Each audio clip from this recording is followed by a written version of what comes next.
Kia ora koutou. Here's what we've learnt so far in Te Reo Māori. Tērā kau. Ngā rākau. Te puka puka. Ngā puka puka.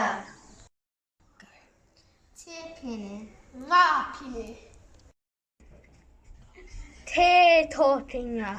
Ngā tōpina. Tērā kau kōwhai. Ngā rākau kōwhai. Te turu. Ngā tūru. Te āporo. Ngā āporo.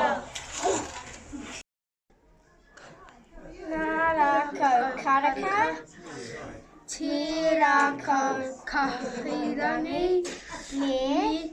Ngā rākau kōwhai.